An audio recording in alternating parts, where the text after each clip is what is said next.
வணக்கம் நேயர்களே, புகார் பெட்டி நிகழ்ச்சிக்கு உங்களை அன்புடன் வரவேற்கிறோம். இந்த நிகழ்ச்சியில் உங்கள் பகுதியில் உள்ள குறைகளையும் புகார்களையும் நீங்கள் திரையில் தெரியும் என்னான 044421100066 என்ற எண்ணிற்கு நீங்கள் தொலைபேசி வாயிலாக தெரிவிக்கலாம். அது மட்டுமல்ல, தபால் மூலமாகவும் நீங்கள் உங்கள் புகார்களை தெரிவிக்கலாம். தெரிவிக்க வேண்டிய முகவரி ராஜ் நியூஸ் புகார் பெட்டி எண் 32, போயஸ் 2வது தெரு, தேனாம்பேட்டை, சென்னை 18 என்ற முகவரிக்கு தபால் மூலமாகவும் நீங்கள் உங்கள் புகார்களை தெரிவிக்கலாம். உங்கள் புகார்களுக்கு உரிய தீர்வினை எங்களது சட்ட ஆலோசகரும் சமூக ஆர்வலரும் வழங்குவார்கள். இன்றைய நிகழ்ச்சிக்குள் செல்லலாம். நமது விருந்தினரை வரவேற்போம். மக்கள் வழிகாட்டு இயக்கத்தைச் சேர்ந்த திரு எம் முகமது இலியாஸ் அவர்களை வரவேற்போம். வணக்கம் சார். வணக்கம் ஐயா. சார், இன்னைக்கு டிசம்பர் 10 மனித உரிமைகள் தினம் என்று அனுசரிக்கப்படுகிறது. ஒட்டுமொத்தமாக இந்த மனித உரிமைகள் தினம், மனித உரிமைகள் குறித்த உங்களுடைய பார்வை என்ன சார்? சார், இன்றைக்கு சர்வதேச மனித உரிமைகள் தினம். அதற்கான வாழ்த்துக்களை நான் தெரிவித்துக் கொள்கிறேன். ஓகே. மக்கள் வழிகாட்டு இயக்கத்தின் மூலமாகவும் தபால் பெட்டி நிகழ்ச்சியின் மூலமாகவும் அனைத்து புகார் பெட்டி நிகழ்ச்சி மூலமாகவும் அனைத்து மக்களுக்கும் சர்வதேச மனித உரிமைகள் தின வாழ்த்துக்களை தெரிவித்துக் கொள்கிறேன். கண்டிப்பாக 1948 சர்வதேச ஐக்கிய நாடுகள் இந்த மனித உரிமை தினத்தை கடைபிடிக்கிறாங்க. இதோடைய சாராம்சம் என்னன்னா, சமத்துவம் நிறைந்த ஒரு பாகுபாடற்ற சமுதாயத்தை உருவாக்க வேண்டும் என்பதுதான் இந்த மனித உரிமைகளுடைய தினத்துடைய ஒரு அத்தியாய ஒரு கடமை. ஆனால் இன்னைக்கு நம்ம கள நிலவரம் என்னன்னா, நம்ம ஃபீல்டில் இன்னைக்கு அப்படி ஒரு சூழ்நிலை இருக்கா அப்படின்னு பார்த்தோம்னா நிச்சயமாக இல்லை. பல்வேறு மனித உரிமை மீறல்கள் அரச பயங்கரவாதத்தாலும் அல்லது அதிகார வர்க்கத்தினாலும் தனி மனித ஆதிக்கத்தினாலும் இன்னைக்கு நிகழ்ந்துட்டு தான் இருக்கு. இதுதான் யதார்த்தமான கள சூழ்நிலையா இன்னைக்கு இருக்கு. இது சம்பந்தமாக நமது மாநில மனித உரிமைகள் ஆணையம் ராஜா அண்ணாமலைபுரத்தில் இருக்கக்கூடிய தலைமை அலுவலகத்திற்கும் டெல்லியில் இருக்கக்கூடிய தலைமை அலுவலகத்திற்கும் புகார்களை தெரிவித்தால் இது சம்பந்தமாக எந்தவித ஒரு நடவடிக்கையும் எடுக்காத ஒரு சூழல் தான் இருக்கு. நம்ம மக்கள் வழிகாட்டு இயக்கத்தின் மூலமாக வாரத்தில் 2-3 புகார்கள் மாநில மனித உரிமைகள் ஆணையத்துக்கு நம்ம கொடுக்குறோம். ஆனால் இது வரைக்கும் எந்த ஒரு வழக்கையும் பதிவு செய்யாமல் அவர்கள் அதை காலம் தாழ்த்தி தான் வராங்களே தவிர அது மீது நடவடிக்கை எடுக்கக்கூடிய சூழல் இன்னைக்கு இல்லை. அதாவது இன்னைக்கு தமிழ்நாடே ஒரு மிகப்பெரிய ஒரு டாபிக் பேசிட்டு இருக்குது என்னன்னா, பிறப்பால் எதுவும் இல்லை. அதுதான் இன்னைக்கு தமிழ்நாடு முழுக்க இன்னைக்கு பேசக்கூடிய ஒரு பேசு பொருளா இருக்கு. ஆமா, அந்த மாதிரி பிறப்பால் சமநிலையற்ற ஒரு சமதாயம் இன்னைக்கு அடித்தட்டு ஏற்றத்தாழ்வு இல்லைன்றது பேச்சு வந்தது. இப்ப பிறப்பால் பதவிகளும் இல்லை அப்படின்றது இன்னைக்கு பிறப்பின் அடிப்படையில் பிறப்பின் அடிப்படையில் இன்னைக்கு பதவிகள் உருவாக்கப்படுகின்றது இன்னைக்கு ஒரு ஹார்ட் ஆஃப் த டாபிக்கா இருக்கு. இப்ப இந்த மாதிரி ஒரு சமநிலையற்ற ஒரு சமுதாயத்தை கலைந்து நாம் ஒரு நிலைப்பாடான ஒரு சமுதாயத்தை படைக்க வேண்டும். இதில் பெரும்பாலும் மனித உரிமைகள் சம்பந்தமாக பாதிக்கப்படுவது யார் என்றால், இன்றைக்கு SC/ST மக்கள், சிறுபான்மை மக்கள் தான் இன்றைக்கி பெரும்பாலும் பாதிக்கப்படுறாங்க. அவர்களுக்கு குரல் எப்படின்னா அனைத்து தளங்களிலும் நசுக்கப்படுகின்றது. இதை அனைத்தும் கலைந்து அவர்களும் சமநிலையோடு வாழக்கூடிய ஒரு சமுதாயம் படைக்க வேண்டும்னு நம்ம இந்த தபால் புகார் பெட்டி நிகழ்ச்சிகள் மூலமாக நாம் மக்களுக்கு ஒரு கோரிக்கை வச்சுக்கிறோம். அதே மாதிரி அது மாதிரி ஒரு சமுதாயத்தை உருவாக்குவதற்காக நாம் அனைவரும் இந்த புகார் பெட்டி நிகழ்ச்சியின் மூலமாக சபதம் ஏற்போம். இல்லை, கண்டிப்பாக சார். இங்கே பேசின பல விருந்தினர்கள் சொன்னது, சமூக நீதி பேசக்கூடிய தமிழகத்திலும் கூட நீங்க சொன்ன அந்த பிரச்சனைகள் இருக்கு. கண்டிப்பா இருக்கு சார். இன்னைக்கு காணப்படுகிறது. இன்றைக்கு ஜாதிய திருமணங்கள் இன்னைக்கு மறுக்கப்படுகின்றது. புரியுதுங்களா? இன்னைக்கு ஜாதியை கடந்து ஒரு திருமணம் நடத்தணும்னா இன்னைக்கு உயிரை கொள்ளக்கூடிய அளவிற்கு இன்னைக்கு நம்ம சமத்துவம் பேசக்கூடிய இந்த தமிழ்நாட்டில் தான் நடந்துட்டு இருக்கு. அதே மாதிரி ஒருத்தர் தண்ணியை இன்னொருத்தர் காரன் குடிக்க மாட்டான்ற ஒரு சூழ்நிலையும் இன்னைக்கு இதே தமிழ்நாட்டில் தான் இருக்கு. இதெல்லாம் ஒரு சில காரணங்கள்ல அது எக்ஸ்ட்ராடினரியா வெளிப்படுறது. அந்த மாதிரி சமயங்கள்லாம் பிரச்சனை இருக்கு. எல்லா இடத்துலயும் இந்த பிரச்சனை நம்ம சொல்ல முடியாது. ஓரளவுக்கு பெரியார் பிறந்த மண் ஆகையினால இந்த மாதிரி ஏற்றத்தாழ்வுகள் இன்னைக்கு பெரும்பாலும் ஒரு 90% கட்டுப்படுத்தப்பட்டுள்ளது. ஆனாலும் இது மாதிரி இருக்கின்றது. அதுதான் மறுக்க முடியாத உண்மை. உரிமைகள் அப்படின்னு பார்க்கும் பொழுது மெயினாக நமக்கு அடிப்படை உரிமைகள் இருக்கு. பேச்சுரிமை, எழுத்துரிமை போன்றவை. இதில் பேச்சுரிமை ஒரு இந்திய அளவிலேயே ஒரு பெரிய கேள்விக்குறியா எல்லாராலையும் பேசப்படுகிறது. மனித உரிமைகள்னால முதல்ல சொல்லக்கூடியது என்னன்னா, தனி மனித கண்ணியம், சுயமரியாதை.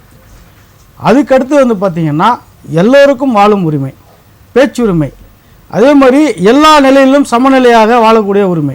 இதுதான் தனி மனித உரிமைகள். இது மீறப்படும் போது இது வயலேட் பண்ணும்போது தான் இந்த தனி மனித அதாவது மனித உரிமைகள் மீறல்கள் என்ற ஒரு நிகழ்வே அங்கே தொடங்குது. அதனால என்ன சொல்ல வரேன்னா, முதல்ல வந்து சுயமரியாதை என்பது அனைவரும் ஒரு மனிதனுக்கு மனிதன் வந்து ஏற்றத்தாழ்வு இல்லை, எல்லோரும் சமம் என்ற நிலை உருவாக வேண்டும்.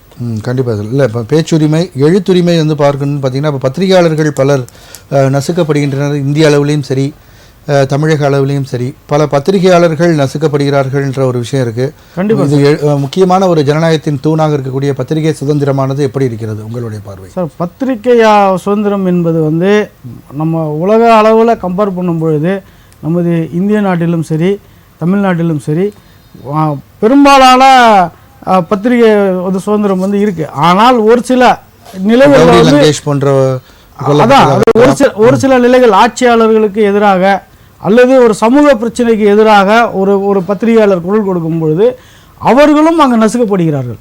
அதான் உண்மை. பத்திரிகையாளர் என்பவர் வந்து இந்த சமூகம் சார்ந்த ஒரு மருத்துவர் தான் சொல்லணும், நம்ம டாக்டர் தான் அவர். அப்போ அந்த மாதிரி சொல்லலாம் அவர் வந்து ஒரு குரல் கொடுக்கும்போது பத்திரிகையாளர்களுக்கும் இந்த மனித உரிமை மீறல்கள் என்பது கண்டிப்பாக நடக்கின்றது.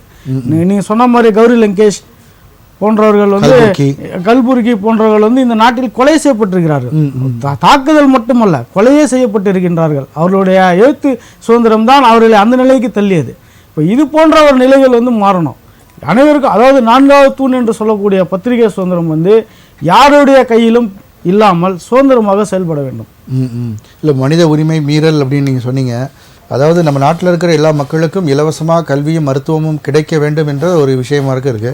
ஆனால் அதுவே வந்து மிக அதிகமான விலை கொடுத்து வாங்கக்கூடிய அல்லது பணம் படைத்தவர்களுக்கு மட்டுமே சிறந்த மருத்துவமும் சிறந்த கல்வியும் கிடைக்கக்கூடிய நிலை தான் இருக்குது. இதுவே ஒரு மனித உரிமை மீறல் தானே? இப்போ கண்டிப்பாக அரசு மனித உரிமை மீறல் கண்டிப்பாக. அதான் அரச பயங்கரவாதம் என்பது இது போன்ற நிலைகள் தான். அதாவது பணம் இருப்பவருக்கு ஒரு நிலையும் பணம் இல்லாதவருக்கு ஒரு நிலையம் ஏற்படுத்துவதுதான் அதுவும் ஒரு மனித உரிமை மீறல் தான். பணம் இருப்பவர் வந்து ஒரு உயர்தர சிகிச்சை வெளிநாடுகளிலோ அல்லது உயர்தர மருத்துவமனையிலோ எடுப்பதும், பணம் இல்லாதவர் வந்து ஒரு அரசு மருத்துவமனையில் வந்து எடுப்பதும் வந்து இது கூட ஒரு மனித உரிமை மீறல் தான். மனிதன் என்பவன் அனைவரும் சமம். அப்போ அரசாங்கம் வந்து என்ன செய்யணும்னா இது அனைத்தும் வந்து சமநிலைப்படுத்தணும், எல்லோருக்கும் ஒரே நிலை. இன்றைக்கு கற்றவர் கல்லாதவர், அதாவது உயர்ந்தவர் தாழ்ந்தவர் என்ற நிலை இல்லாமல் அனைவருக்கும் மருத்துவம் என்பது அனைவருக்கும் சமமாக கிடைக்க வேண்டும். அது போன்ற நிலை தான் ஏற்படுத்தும் அரசாங்கத்தோட ஒரு முக்கிய ஒரு நிலையே அதுதான். சரி சார், தொடர்ந்து பேசுவோம். ஒரு நேயர் இணைப்பில் இருக்காங்க. வணக்கம். புகார் பெட்டி யார், எங்கேருந்து அழைக்கிறீங்க? வணக்கம் சார், நான் சிவகங்கை மாவட்டம் திருப்பத்தூர் தாலுகா சார். உங்க பேர் சார்? தேவன். தேவன் சார், சொல்லுங்க உங்க புகார் சொல்லுங்க. நம்ம நெற்குப்பை பேரூராட்சியில் ஒரு ஆக்கிரமிப்பு போயிருக்கு சார். எந்த ஏரியால சார்? நெற்குப்பை பேரூராட்சி. Okay sir.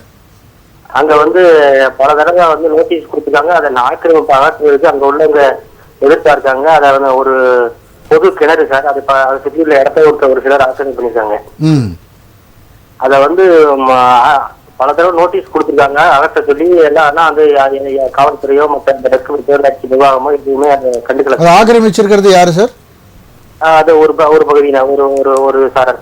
சரி, அதை வந்து பல தடவை வந்துருச்சு. அதை நீங்க உதவி பண்ண முடியுமா சார் உங்க தரப்புல இருந்து?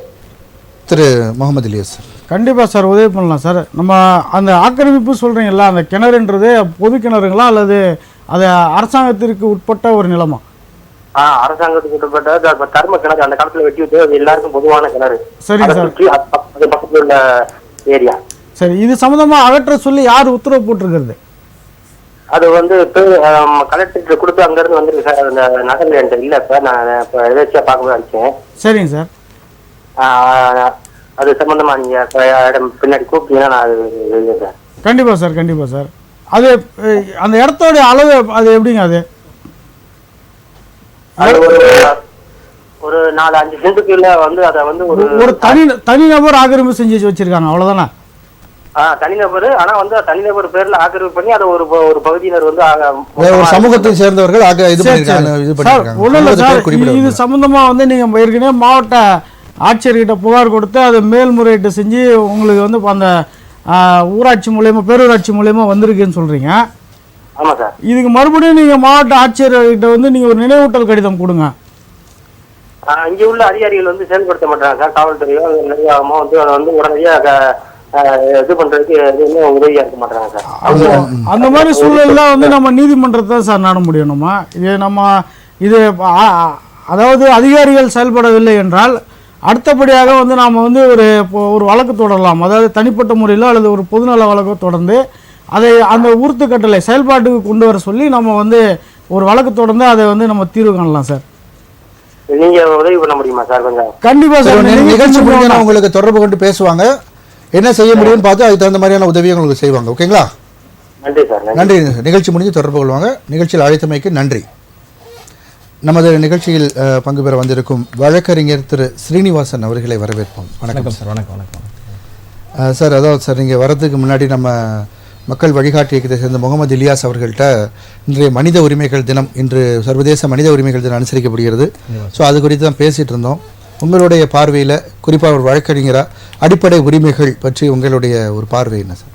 நம்ம அடிப்படை உரிமை அப்படின்னாவே நம்மளுக்கு வந்து நமக்கு முன்னாடி வர்றது முக்கியமான விஷயம் ஏன்னா வந்து பார்த்திங்கன்னா நம்ம அரசியலமைப்பு சட்டம் தான். ஸோ நமக்கு அடிப்படை உரிமையை வந்து கௌரவிக்கிறதுக்கும் அங்கே அடிப்படை உரிமையில் ஏதாவது மீறுதல்கள் நடைபெறும் போது நமக்கு முன்னாடி நின்று நமக்கு ஒரு கேடயமாக, கர்ணனுக்கு எப்படி ஒரு கேடயமோ அந்த மாதிரி நம்மளோட கவச குண்டலமோ அந்த மாதிரி நமக்கு வந்து ஒரு கவசமாக இருக்கிறது இந்த அரசியலமைப்பு சட்டம்.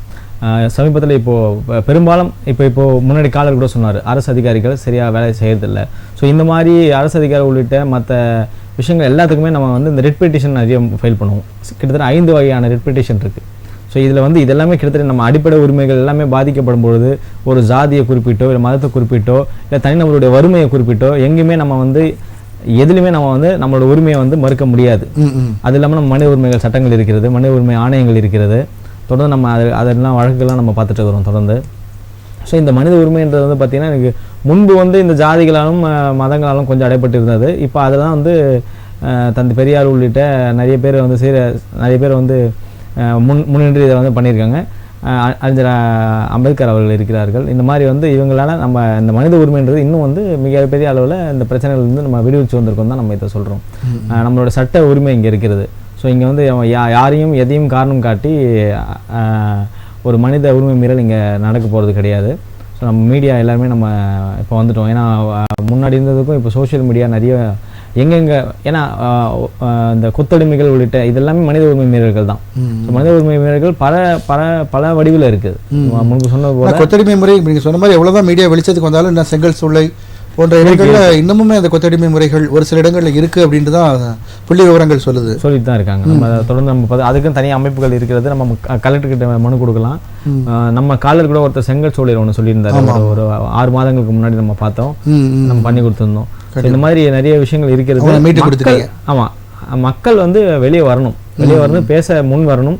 முடியாதவங்க நம்ம இப்போ ஃபேஸ்புக் சோஷியல் மீடியாலாம் நிறைய வந்துட்டு. ஸோ அதில் கூட நீங்கள் ஹேஷ்டேக் வந்து கூட பண்ணலாம். உங்களால் ஒரு விஷயத்தை இப்போ பெரும்பாலும் இது வந்து அரசியல் பலம் அதிகம் உள்ளவங்க ஒரு சிலர் செய்கிறாங்க, இல்லை பணபலம் அதிகம் உள்ளவங்க அவங்களால எதிர்க்க முடியலனாலும் கூட ஒரு கம்ப்ளைண்ட் கொடுக்கலாம். அந்த கிரிமினல் கம்ப்ளைண்ட்டும் வந்து பார்த்தீங்கன்னா உங்களுடைய பெயர் மற்றும் முகவரியை வெளியே சொல்லாத வண்ணம் கண்டிப்பா பேசலாம் சார். ஒரு நேயர் இணைப்பில் இருக்காங்க. வணக்கம், புகார் பெட்டி, யார் எங்கேருந்து அழைக்கிறீங்க? வணக்கம். திருப்பூர்ல பேசுறேன். திருச்சியா? பேசுங்க. உங்க பேர் என்ன? ரேணுகாதேவிங்க. உங்க புகார் சொல்லுங்கம்மா. அதான் சார், இப்போ 15 வருஷம் முன்னாடி ஒரு 3 சென்ட் மேல பவர் பட்டா வாங்கியிருந்தாங்க. சரி. அது வந்து இப்போ வந்து அந்த இடத்துக்காரன் வந்து நான் பணம் கொடுக்குற மீறி கிளம்பி அதை வந்து ரெஜிஸ்டர் பண்ணி எக்ரிமெண்ட் பண்ணாம விட்டுட்டேன். இப்போ வந்து பவர் பதிவாயிடுச்சு, நம்பர் ஆயிடுச்சு 2004. என்ன சார் சொல்லுங்க. அப்புறம் வந்து நீங்க கேஸ் போட்டோம். எக்ரிமெண்ட் வந்து செட்டில்மெண்ட் பத்திரத்துக்கு கையெழுத்து வாங்கியிருக்கோம். இப்போ கேஸ் போட்டிருக்கோம். அது எப்படி சார்? இல்ல எனக்கு புரியல. பவர் நீங்க கொடுத்துருக்கீங்களா? பவர் நீங்க வாங்கிருக்கீங்களா? வாங்கிருக்கேன் சார். பவர் நீங்க வாங்கிருக்கீங்க. பவர் கொடுத்த ஒரு உயிரோட இருக்காரா? இருக்காங்க சார். பவர் வாங்கிட்டு அதை ஏன் சேல் டீடா ஏன் போடல? அது எக்ரிமெண்ட் போடாம விட்டாங்க சார். கொஞ்சம் அம்மா ஒரு நல்லா புரிஞ்சுக்கோங்க. நீங்க என்னதான் பணமே கொடுத்து ஒரு பவர் வாங்கினாலும் அந்த பணம் அந்த பத்திரமானது முழுமை பெறாது. அது வெறும் பவர் மட்டும் தான். அந்த பவரை வச்சு நீங்க இன்னொரு விற்கலாம், இல்ல செட்டில்மெண்ட் ஏதோ ஒண்ணு நீங்க பண்ணலாம். அது உங்களுக்கு சொந்தமானதா வராது. சரிங்களா? நிறைய தீர்ப்புகள் இருக்குது. அதே மாதிரி ஒரு பவர்ன்றது, ஒரு பவர் எழுதி கொடுத்தவர் எப்போனாலும் கேன்சல் பண்ணலாம். பவர் எழுதி கொடுத்தவர் கேன்சல் பண்ணிட்டாரு. பவர் எழுதி கொடுத்தவர் இறந்து போயிட்டாலும் அது செல்லாம போயிடும். ஸோ நீங்க வந்து பணம் கொடுத்து ஒரு கன்சிடரேஷன் பண்றீங்க அப்படின்னா தயவு செஞ்சு சேல் டீடா வாங்கணும். கிரயமாக தான் வாங்கணும். நீங்கள் வந்து நீதிமன்றத்தை தான் இதை வந்து முறையிட்டு நான் இவ்வளோ பணம் கொடுத்துருக்கேன், இது பவர் கிடையாது, சேல் டீட் தான் நீங்கள் தான் ப்ரூவ் பண்ணணும் நீதிமன்றத்தில். அதான் சார் கேஸ் போட்டாங்க சார், அது எப்படி இல்லைம்மா, கேஸ் நிலுவையில் இருக்கும்போது பணம் கொடுத்ததுக்கு உரிய ஆவணங்களை கொடுத்து நீங்கள் கோர்ட்டில் அதுக்கான வழக்கை நீங்கள் சந்திச்சீங்கன்னா அதுக்கான தீர்வு கிடைக்கும். அவ்வளோதான். செட்டில்மெண்ட் பத்திரிக்கை கையெழுத்து வாங்கிட்டேன் சார். அதுதான்மா, நீங்கள் உங்களுக்குள்ள ஏதாவது புரிந்துணர்வு ஒப்பந்தம் மாதிரி ஏதாவது போட்டிருக்கீங்களா? இல்லைங்களே, அப்பவெல்லாம் ஒன்றும் தெரியலைங்க. பத்திரம் பதிவு சொல்லலைங்க, அப்பெல்லாம் தெரியலீங்க. இல்லை செட்டில்மெண்ட் பத்திரம்ன்றீங்களா, அது என்ன பத்திரம்? அதே பேப்பர் செட்டில்மெண்ட் பத்திரம்னு ஒரு பேப்பர் பணம் வாங்கிட்டேன் அப்படின்னு எழுதி வாங்கியிருக்காங்க. கையில் போட்ட ஒட்டி கையில் போட்டு கொடுத்துருக்காங்க சார் கணேசன். அதாவது ரிஜிஸ்டர் பண்ணும்போது பவரா பண்றாங்க, ஆனா கையில வந்து விற்பனை ஆவண மாதிரி எழுதி கொடுத்துருக்காங்க. இப்ப இடையில வந்து இப்ப நான் இந்த செட்டில்மெண்ட் பத்திரம் ஆதார் கார்டு போட்டா ஒட்டி கையில் வாங்கி வச்சிருக்காங்க. சரிங்க, அது நீதிமன்றத்தில் வந்து கேஸ் பெண்டிங்கில் இருக்கும்போது எங்களால் அதுக்கு கரெக்டாக தீர்ப்பு சொல்லிட முடியாது. ஏன்னா அது வந்து நீதிமன்றம் நிலுவையில் இருக்குது. ஸோ வழக்கு எப்படி போகுதுன்னு உங்கள் வழக்கறிஞரை தான் நீங்கள் கேட்கணும். சரிங்களா? ஏன்னா உங்ககிட்ட என்னென்ன ஆவணங்கள் இருக்கிறது, ஆப்போசிட் பார்ட்டியில் அவங்க என்ன ஆவணம் வச்சிருக்காங்க, இதெல்லாம் வச்சு தான் தீர்மானிக்க முடியும். அவங்க ஒரிஜினல் பத்திரம் பூராவே நான் முடிச்சாக்குங்க சார். இருக்குமா, ஆனால் கிரைய பத்திரமா இல்லை. ஸோ நீங்கள் பணம் கொடுக்க வாங்கலாம் எப்படி பண்ணியிருக்கீங்க, ஆன்லைன் அந்த டாக்குமெண்ட்லாம் வச்சு தான் நம்ம சொல்ல முடியும். ஸோ வழக்கு நிலுவையில் இருக்குன்னும் போது அது நீதிமன்றத்துக்கு முன்பார்வையில் போயிடுச்சு. ஸோ இறுதி தீர்ப்பு வரைக்கும் நீங்கள் காத்துட்டு தான் ஆகணும். சரிங்க, நன்றிம்மா, அழைத்ததுக்கு நன்றி சார். நம்ம பேசியிருந்தோம் இப்போ வந்து உரிமைகள் அப்படின்னு பேசும்போது உரிமையும் கடமையும் ஒரு நாணயத்தின் 2 பக்கங்கள் சொல்லுவாங்க. ஸோ மக்களுடைய கடமைகளும் வந்து நம்ம வந்து சரியாக செய்கிறாங்களா, ஒரு ஓட்டு போடுறது உட்பட பல கடமைகள் அவர்கள் தவறுறதுனாலே அவங்க உரிமைகளை கேட்க முடியாத இடத்துல அவங்க இருக்காங்களான்ற ஒரு கேள்வி இருக்குது. உங்களுடைய பார்வை என்ன சார்? சார் அதாவது நம்மளுடைய இந்திய அரசியலமைப்பு சட்டம் என்ன சொல்லுதுன்னா, இந்திய குடிமக்களுக்குன்ற ஒரு சில கடமைகளை வந்து வழங்கியிருக்கு. அந்த கடமை யாருமே நம்ம புரிஞ்சிக்கிறது இல்லை ஃபஸ்ட்டு. ரெண்டாவது, நம்மளுடைய கடமைகள் என்னன்னு தெரிஞ்சிட்டாலே நீங்கள் பாதி பிரச்சனைகள் இன்றைக்கி தீர்ந்துடும். இன்றைக்கி ஒரு கையூட்டு கொடுப்பதாக, ஒரு லஞ்சம் கொடுப்பதாக இருக்கட்டும், அல்லது அதற்கு தூண்டுவதாக இருக்கட்டும், எல்லாமே வந்து சட்டவிரோதம் தான். எல்லாமே வந்து ஆனால் அதை வந்து நம்ம வந்து தெரிஞ்சுக்கணும் ஃபஸ்ட்டு. நம்மளுடைய கடமைகள் எல்லாத்தையும் இப்போ வந்து ஒரு அரசு திட்டம் இருக்குன்னா அந்த திட்டம் எதற்காக போடுறாங்கன்னா மக்கள் பயன்பெற வேண்டும் என்பதாக தான் போடுறாங்க. ஆனால் அந்த திட்டத்தை நாம் புரிந்து கொள்ளாமல் அதை குறுக்கு வழியில் அடைவதற்காக வந்து மக்கள் வந்து முயற்சி செய்கிறாங்க. என்னன்னு கேட்டீங்க, இன்னைக்கு ஒரு ரேஷன் கார்டு இருக்கட்டுமே, இன்னைக்கு ஒரு குடும்ப அட்டை, ஒரு குடும்பத்திற்கு ஒரு பிரதான ஒரு ஆவணம், இன்னைக்கு அதை வாங்குவதற்கு கூட அவர்களுக்கு நேரம் இல்லாமல் அது வந்து புரோக்கருங்கள்ட்ட போயிட்டு அல்லது ஏதோ ஒரு ஆளுகிட்ட நம்ம வந்து ஒரு லஞ்சம் கொடுத்து அது பெறக்கூடிய சூழல் தான் இன்னைக்கு இருக்கு. கண்டிப்பா, அதாவது அது காத்திருப்பதற்கான அதுக்கான நியாயமான நேரத்தை கூட வழங்காமல் குயிக்கா முடிக்கணும்னு லஞ்சம் கொடுக்குறாங்க. அதுவே வந்து தொடர்கதையாயிடுது. கண்டிப்பா நம்ம பேசுவோம், இந்த லஞ்சம் பத்தி விரிவா பேசுவோம் சார். ஒரு நேயர் இணைப்புல இருக்காங்க. வணக்கம், புகார் பெட்டி, யார் எங்கேருந்து அழைக்கிறீங்க சார்? சரியா கேட்கல சார். அவங்க பேரு சொல்லுங்க சார், உங்க புகார் சொல்லுங்க. வசூர் வழியா மன்னார்குடி திருப்பண்டி வேதாயண ரோட்ல தான் சார் நம்ம ஊர் இருக்கு. சரி, அரசு பேருந்து எதுவுமே எங்க ஊர்ல நிக்க மாட்டாங்க சார். இது சம்பந்தமா எவ்வளவு புகார் கொடுத்து நாங்க ஒரு 5 கிலோமீட்டர் போய் தான் ஏறணும். சரி சரி சரி, இது சம்பந்தமா எவ்வளவு புகார் கொடுத்தாச்சு? திரு முகமது இலியாஸ் சார், உங்களுடைய மண்டல பேருந்து இயக்கம் எங்க இருக்கு? கும்பகோணம் சார். ஆமா, கும்பகோணம் வந்து அரசு பேருந்து அந்த மேலாண்மை இயக்குனருக்கு ஒரு புகார் கொடுத்துட்டீங்களா? கொடுத்தாச்சு சார். சரி, அதுக்கு என்ன பதில் சொன்னாங்க? ஏன்னா சில பேருந்துகள் பொறுத்த வரைக்கும் என்ன அதில் சில பிரச்சனைகள் இருக்குன்னா அந்த ரூட்டு சரியில்லை, அந்த மாதிரி பிரச்சனைகள் எதுவும் ஆய்வு எதுவும் செஞ்சிருக்காங்களா இது வரைக்கும்? மெயின் ரோடு சார், இது ஹைவேஸ் ரோடு இது. சரி, அதுல வந்து நிக்க மாட்டாங்கிறாங்க சார். 4 இடத்துல நிப்பாங்கிறாங்க. மன்னார்ல ஏறணும்னு வச்சுக்கலாம், இடையில நிக்க தஞ்சாவூர் தான் நிப்பாங்கிறாங்க சியாச்சு. சரி சரி, அதாவது எல்லாமே விரைவு பேருந்தா செல்லுது உங்களுக்கு? அது ஆமா, விரைவு பேருந்து தான் செல்லுது. ஆனா விரைவு பேருந்து நாங்க ஜியோட ஒன்று வாங்கியிருக்கோம். குளிர்சாதன பேருந்து, விரைவு பேருந்து மட்டும், தொலைதூர பேருந்து மட்டும் நிக்காதுன்னு சொல்லியிருக்காங்க. ஆனா அப்படியும் நிக்கிறது இல்ல. சரிங்க சார், சரிங்க சார். அதாவது இது சம்பந்தமான புகார் வந்து நீங்க மாவட்ட ஆட்சித்தலைவர்கிட்ட வந்து நீங்க ஒரு புகாரா கொடுக்கலாம். சரி சார். அப்படி இல்ல உங்களால முடியல அப்படின்னா இந்த நிகழ்ச்சி முடிஞ்சு எங்களை தொடர்பு கொள்ளுங்க. நாங்கள் அதற்குரிய மக்கள் விளையாட்டு இயக்கத்தின் மூலமாக நம்ம அதை வந்து செயல்படுத்துவதற்கு உண்டான அனைத்து வேலைகளையும் செய்து தெரியும். நிகழ்ச்சி முடிஞ்சோன்னா நாங்களே உங்களை தொடர்பு கொள்றோம். நன்றி சார். நான் ஊராட்சி உறுப்பினர்னால கம்ப்ளைண்ட் பண்றேன். புரியுது. கண்டிப்பா தொடர்பு கொள்வாங்க. அவங்களால முடிஞ்ச விஷயங்களை உங்களுக்கு பண்ணி கொடுப்பாங்க சார். Okay sir. நன்றி சார். நன்றி நன்றி. அடுத்ததுக்கு நன்றி சார்.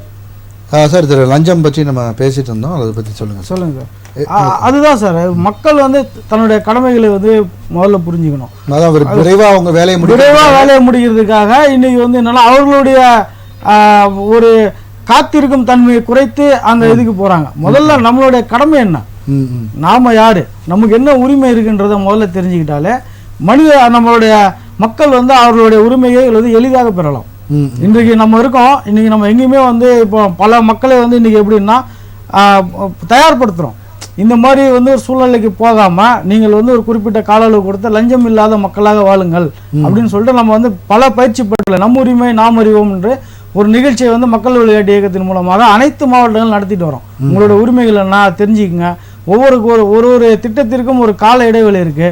அந்த இடைவெளியை வந்து நீங்க வெயிட் பண்ணி தான் வாங்க முடியும். அதே மாதிரி உங்களோட உரிமைகள் கிடைக்கலன்னா நீங்கள் வந்து தகவல் பெறும் உரிமை சட்டத்தை பயன்படுத்தி நீங்கள் வந்து அந்த உரிமையை பெறலாம் அப்படின்றத வந்து நம்ம வந்து வலியுறுத்திட்டு வரோம்.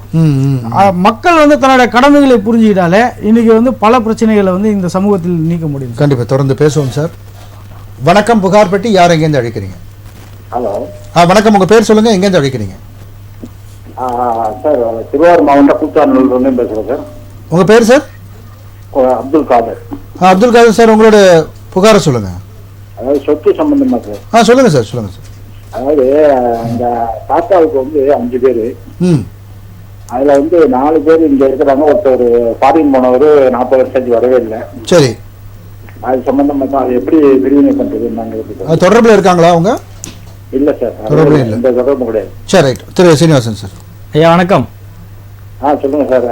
அதே சார், 5 பேர்ல ஒருத்தவங்க வந்து ஃபாரின் போனவங்க 40 வருஷத்துக்கு புரியுது. சொல்லுங்க. ஏதாவது கம்ப்ளைண்ட் ஏதாவது கொடுத்துருக்கீங்களா? இத்தனை வருஷமா வரல அவரு, இந்த மாதிரி கண்டுபிடிச்சு கொடுக்க சொல்லி ஏதாவது கம்ப்ளைண்ட்? இல்ல, எதுவுமே கொடுக்கல சார். எந்த ஒரு இதுவும் கொடுக்கல. கூட பிறந்தவரா? உங்க கூட பிறந்தவரா, சகோதரா? இல்ல, எங்க அம்மாவுடைய பிறந்தது. எங்க அம்மா கூட பிறந்தவர். சரி, சொத்து யார் பேர்ல இருக்குங்க சார்? தாத்தா பேர்ல. தாத்தா பேர்ல இருக்கு. ஸோ அதனால வந்து அவருடைய பசங்க 4 பேருன்றதுனால 5 பேருன்றதுனால நீங்க அதை கேட்குறீங்களா? ஆமா, அது 4 பேர் இது அப்படி இருக்கிறாங்க சார். 5வது நபர் வந்து அங்க இருக்கிறாரு. சரிங்க சார். சார் இப்போ எத்தனை வருஷம்? 40 வருஷம் கிட்ட ஆயிட்டாரா? 40 வருஷம் இருக்காங்க. நீங்க கம்ப்ளைண்ட் கண்டிப்பா கொடுத்துருக்கணும் சார். ஏன்னா கொடுத்து அதுல இருந்து ஒரு 7 வருஷம் மேல ஒருத்தர் இல்லைனாவே நம்ம வந்து சொல்லிடலாம் இறந்துட்டாரு, இல்லை வந்து தவறிட்டாருன்ற ஒரு சர்டிஃபிகேட் வாங்கலாம். நீங்க இன்ன வரைக்கும் கம்ப்ளைண்ட் ஏன் கொடுக்காம இருக்கீங்கன்னு எனக்கு தெரியல. இல்லை ஏதாவது கொடுத்துருக்காங்களா நம்ம கிட்ட கேட்டு பாருங்க. சரி, ஓகே. சார், நமக்கு தெரிஞ்சு கொடுக்கல. ஓகே, அப்படி கொடுத்துருந்தா நம்ம வந்து அறிவிச்சு நம்ம வந்து லீகல் மற்றதெல்லாம் வச்சு நீங்கள் ரெஜிஸ்டர் பண்ணலாம். அப்படி இல்லைன்னா நீங்கள் அவரை ஒருத்தரை காமிச்சிட்டு அந்த ஒரு ஷேரை மட்டும் நீங்கள் விட்டுட்டு மற்ற எல்லாத்தையும் நீங்கள் பிரிச்சுக்கலாம் தனியாக. இல்லை, அவங்க வாங்குறவங்க எல்லாத்தையும் சேர்த்து தான் கேட்குறாங்க. எல்லாத்தையும் சேர்த்து கேட்கணும். அப்போ இவர் நீங்கள் கண்டுபிடிக்கணும், இல்லைன்னா கம்ப்ளைண்ட் கொடுத்தாகணும் சார். நீங்கள் கண்டிப்பாக கம்ப்ளைண்ட் கொடுங்க சார். கம்ப்ளைண்ட் கொடுத்தாக்கா இதாகுமா? ஆமாம், நீங்கள் கம்ப்ளைண்ட் கொடுங்க. அவங்க என்ன ரிப்ளை கொடுக்குறாங்கன்னு பார்த்துட்டு நீங்கள் கேஸ் கூட ஃபைல் பண்ணலாம். சரிங்களா? அதுதான் பண்ண முடியும். ஆமா சார். இல்லனா அந்த பங்கை வந்து நீங்க விற்க முடியாது. அது வில்லங்கத்திலே தான் இருக்கும். சரி. ஆமா, நீங்க கம்ப்ளைண்ட் ரைஸ் பண்ணுங்க. Okay sir, thank you sir. Okay, நன்றி சார், அழைத்ததுக்கு நன்றி. திரு சீனிவாசன் சார், அதாவது சார் நம்ம சொல்லும் பொழுது மக்களுடைய கடமைகள்னு வரும்பொழுது நம்ம அந்த ஓட்டு போடக்கூடிய விஷயம் பார்த்தா குறிப்பாக நகர பகுதிகளில் வாக்கு எண்ணிக்கைகள் ரொம்ப கம்மியாக இருக்குன்ற ஒரு குற்றச்சாட்டு தொடர்ந்து வருது. ஒவ்வொரு முறையும் தேர்தல் வரும்பொழுது நமது தேர்தல் அதிகாரிகள் நகரப்புறங்களில் இருக்கக்கூடிய மக்களுடைய வாக்கு சதவீதத்தை அதிகரிக்கணுன்ற ஒரு இலக்கு நிர்ணயிச்சாங்க. ஆனால் ஒவ்வொரு முறையும் தோல்வி மட்டும்தான் அதில் கிடைக்குது அவங்களுக்கு. இல்லை, நகரப்புறங்கள் அப்படின்னு நம்ம 19 மொத்தத்தையும் எடுத்துட முடியாது. நகரமானது வந்து சார் பொதுவாக சென்னை, மும்பை, கல்கட்டா, அதுதான் சொல்லுவார். நகரங்கள்லேயே நீங்கள் தனியாக பிரித்து பாருங்களேன். ஓட் பேங்க் உங்களுக்கு நார்த் சென்னையில் விழுதா, சவுத் சென்னையில் விழுதா? நார்த் சென்னையில் உங்களுக்கு ஃபுல்லாக விடுதல ஓட்டு. அப்போ இந்த மக்கள் வந்து பாருங்க, மிகவும் ஏழ்மையில் இருக்கிற மக்கள் முன்னாடி வந்து ஓட்டு போடுறான், பணக்காரன் தான் வரமாட்டான். அவங்களுக்கு ஓட்டு போட கூட கஷ்டமாக இருக்கும். ஆனால் உட்காந்து பேசுறதுலாம் வந்து பார்த்தீங்கன்னா எனக்கு வந்து என்ன, நான் அமெரிக்காவுக்கு போயிட்டு வந்தேன், அங்கே இப்படி இருக்குது, இந்த பக்கம் சிங்கப்பூர் போனால் இப்படி இருக்குது, நீ ஓட்டு போட வந்தியா? வரல. எங்கே போயிருந்தீங்க? அவர் 2 நாள் லீவுனோடனே அவர் வந்து என்ன சொல்லுவாங்களே, அங்கே போயிடுவார், கிளம்பி ஏதாவது வெளிநாட்டுக்கு போயிடுவார். இல்லை இங்கே இருக்கிறது கிடையாது. நீங்கள் எடுத்து பாருங்கள். நீங்கள் வந்து சென்னையில் இப்போ நம்ம பார்க்குறோம், அதே மாதிரி இப்போ நம்ம சென்னை வாசிகள்னு சொல்கிறோம். இங்கே இருக்க சென்னை வாசிகளே கிடையாது. எல்லாம் ஊர்லேருந்து வர வந்தால் 2 நாள் லீவ் விட்றாங்க தேர்தலுக்குன்னா, கிளம்பி தஞ்சாவூர், கும்பகோணம், மதுரைன்னு போயிடுறாங்க. ஓட்டு போடுறீங்க கிடையாது. ஓட்டர் ஐடி மட்டும் தான் இங்கே இருக்குது. மக்கள் எங்கே திரும்ப போய்ட்டு 2 நாள் கழிச்சு இங்கே வருவாங்க. திரும்ப இங்கே வந்துட்டு என்னங்க சென்னை, இது எப்படி தான் இங்கே வாழ்கிறாங்களோன்னு அவங்க தான் வந்து வாழ்ந்துன்னு இருக்காங்க. மக்கள் தான் உங்களுடைய உரிமைகள் மீறும்பொழுது நீங்கள் கேள்வி கேட்குறீங்கல்ல, உங்களோட கடமைகள் மீறும்பொழுது உங்களை நீங்களே கேள்வி கேட்டுக்கோங்க தயவு செஞ்சு. உங்களுக்கு வந்து நல்ல சாலைகள் அமைக்கப்படலை, பாலங்கள் இல்லை, தண்ணி நிற்குதுன்னா எம்எல்ஏ எம்பியெல்லாம் வந்து யார் தேர்ந்தெடுக்கிறா? நீங்கள் தான் தேர்ந்தெடுக்கிறீங்க. அந்த நேரத்தில் நீங்கள் தூங்கிட்டு மற்ற நேரத்துலலாம் அவங்க வந்து ஃபேஸ்புக்லேயும் வாட்ஸ்அப்லேயும் பதிவு போட்டிருந்தா அவங்களுக்கு வந்து நல்ல சாலைகளும் நல்ல தெருவிளக்குகளும் அமைஞ்சிருமா? நல்ல கவுன்சிலர் கிடச்சிருவாரா உங்களுக்கு? மக்களை தான் நம்ம கேள்வி கேட்கணும் சார். நம்ம இருக்கிறது அப்படிதான். நான் பார்க்குறேனே, சென்னை வந்து ஒரு பொங்கல் லீவுக்கும் தீபாவளி லீவுக்கும் பார்த்தீங்கன்னா எவ்வளோ காலியாக இருக்கோ அதே மாதிரி தேர்தல்னாலும் காலியாக தானே இருக்கு. வாக்குச்சாவடியும் காலியாக இருக்கிறது, வாகனங்கள் ஓடக்கூடிய சாலைகளும் காலியாக இருக்கிறது. அதுக்கு முந்தின நாள் பாருங்க, நம்ம நியூஸ் பார்க்குறோம், எல்லா செய்தித்தாளையும் பார்க்குறோம், தொடர் விடுமுறை காரணமாக செங்கல்பட்டு டோல்கேட் வந்து அதிர்ந்து போனது, அவ்வளோ கூட்டம் நிற்குது அப்படின்ட்டு. அப்போ என்ன, மக்கள்லாம் வெளியே போயிட்டு இருக்காங்க. நம்ம தான் நம்ம நாட்டுக்கு வந்து நம்ம 100% வாக்களிக்கணும். நான் 2016 சரி இப்பவுமே சரி பார்த்தீங்கன்னா 100% வாக்களிக்கணும்னு சொல்லிட்டு நாங்கள் வந்து கேம்பெயின் பண்ணிட்டு இருக்கிறோம். வழக்கறிஞராகவும் சரி இந்த மாதிரி பொதுமக்கள் சார்ந்த கழகங்கள் இருக்கு, இவங்களும் பண்றாங்க. சரி சார், நம்ம தொடர்ந்து பேசலாம். முகமது இலியாஸ் சார், நம்ம ஒரு சைடு பேசணும், மக்கள் வந்து தங்கள் வேலைக்காக கொஞ்சம் பொறுமை இல்லாமல் முதல்ல லஞ்சம் கொடுத்து போகிறாங்கன்னு. இது ஒரு பக்கம் இருந்தாலும் அரசு அதிகாரிகள் அவர்களுடைய பணியை செய்கிறதுக்கே லஞ்சம் வாங்குறதையும் நம்ம வந்து பேசி ஆகணும் இல்லையா? ஆமாம் சார், கண்டிப்பாக. அதாவது இந்த இந்தியன் படத்தில் வந்து ஒரு பிரபலமான ஒரு வசனம் இருக்கு. அதாவது வெளிநாட்டிலலாம் தன்னுடைய கடமைகளை மீறுறதுக்கு தான் லஞ்சம் வாங்குறாங்க, ஆனால் நீங்கள் கடமையை செய்வதற்கே லஞ்சம் வாங்குறீங்க அப்படின்ற ஒரு பிரபலமான வரி வந்து கமலஹாசன் அவர்கள் சொல்லியிருப்பாங்க. அந்த மாதிரி இன்றைக்கு வந்து அரசு ஊழியர்கள் வந்து எப்படி ஆகிட்டாங்கன்னா, எந்த ஒரு வேலையை செய்வதாக இருந்தாலும் தனக்கு வந்து அதன் மூலம் என்ன ஆதாயம் கிடைக்கும் என்ற ஒரு நோக்கத்தோடு தான் சார். எல்லாரையும் நான் சொல்லலை, ஒரு குறிப்பிட்ட ஒரு ஊழியர்கள் வந்து அந்த மாதிரி தான் வந்து செயல்படுறாங்க. சில அதாவது அந்த மாதிரி அலுவலகங்கள் எப்படி இருக்குன்னு பார்த்தீங்கன்னா, அடித்தட்டு மக்கள் வந்து அதிகமாக செல்லக்கூடிய அலுவலகங்களாக இருக்கும். இன்றைக்கி வந்து ஒரு ஐடி டிபார்ட்மெண்ட்லையோ அந்த மாதிரி இடத்துல போயிட்டு நீங்கள் இந்த மாதிரிலாம் எதிர்பார்க்க முடியாது. அவங்க வந்து அவங்க சாதாரணமாக பொதுமக்கள், அதாவது அதிகாரமற்ற மக்கள் ஒரு ஒரு சேவையை வந்து கேட்டு பெறக்கூடிய வருவாய்த்துறையாக இருக்கட்டும் அல்லது காவல்துறையாக இருக்கட்டும், இந்த மாதிரி இடங்கள்ல தான் பார்த்தீங்கன்னா இந்த மாதிரி வந்து ஒரு லஞ்சம் நிறைந்த ஒரு சமூகம் புறையீடு கிடைக்கு.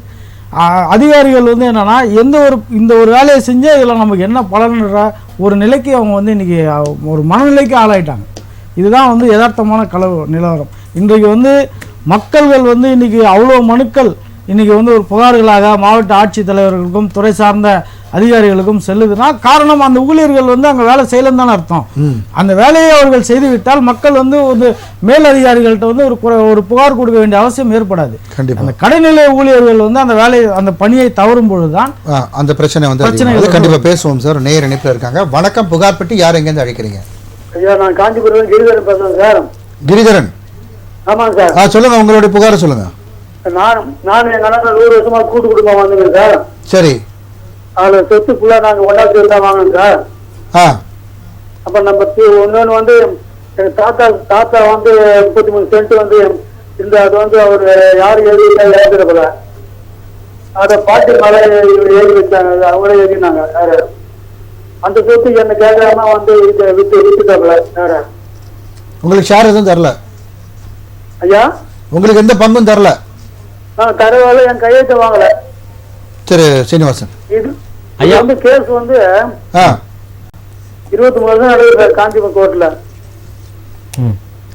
சொல்லுங்க ஐயா, என்ன நிலைமையில இருக்கு சார் கேஸ்? என்ன வழக்கோட தன்மை எப்படி இருக்கு இப்போ? தன்மை ஒண்ணு, எல்லாரும் காசு கொடுத்த வந்து விலை வாங்கினாங்க சார். நம்ம பையன் 6 கிலோ 6 வைக்க காசு கொடுத்து வாங்கிட்டாப்ல. சரி சரி சீனிவாசன் ஐயா வணக்கம். உங்க வழக்கறிஞர் நல்லா கேஸ் நடத்திட்டு இருக்காரா ஐயா? இப்போ நீங்க ஒரு வழக்கறிஞர் வச்சிருக்கீங்களா? 6 பேர் வச்சு 6 பேரும் ஒரு அமௌண்ட் கொடுத்து விலைக்கு வாங்கிட்டான் சார் என் அண்ணன் பையன். கோர்ட்ல ஜட்ஜும் கிட்டத்தட்ட ஒரு 6 ஜட்ஜி மாதிரி மாறியாச்சு. 23 வருஷம் நடக்குது சார். சரிங்க. இத்தனை வருஷம் எப்படி போகுதுன்னு எனக்கு தெரியல. ஏன்னா உங்களுடைய வழக்குலாம் நான் வாங்கி படிச்சு பார்த்தா தான் தெரியும் அதனால இவ்வளவு லேட்டா போகுது என்னன்ட்டு. வேணும்னா நான் உங்களுக்கு ஒரு விஷயம் சொல்றேன். இப்போ உங்க வழக்கறிஞர்கிட்ட ஒரு விஷயம் சொல்லுங்க, அவருக்கு தெரியும் கண்டிப்பா. ஹைகோர்ட்ல ஒரு ஸ்பீடப் பெட்டிஷன் ஒன்று போடுவாங்க. இத்தனை வருஷமா இந்த வழக்கு வந்து நிலுவையிலே இருக்கு, இதை சீக்கிரம் முடிச்சு கொடுங்கன்னு சொல்லிட்டு சென்னை உயர்நீதிமன்றத்தில் ஒரு ஸ்பீடப் பெட்டிஷன் ஒரு பெட்டிஷன் இருக்கு. அதை போட்டீங்கன்னா நீங்க வந்து 6 மாதங்களுக்குள்ள இந்த வழக்கை முடிக்கிறதுக்கு ஆர்டர் போட வாய்ப்பு இருக்கு. சரிங்களா? கொஞ்சம் வேகமா இந்த கேஸை முடிக்க சொல்லி சொல்லுவாங்க.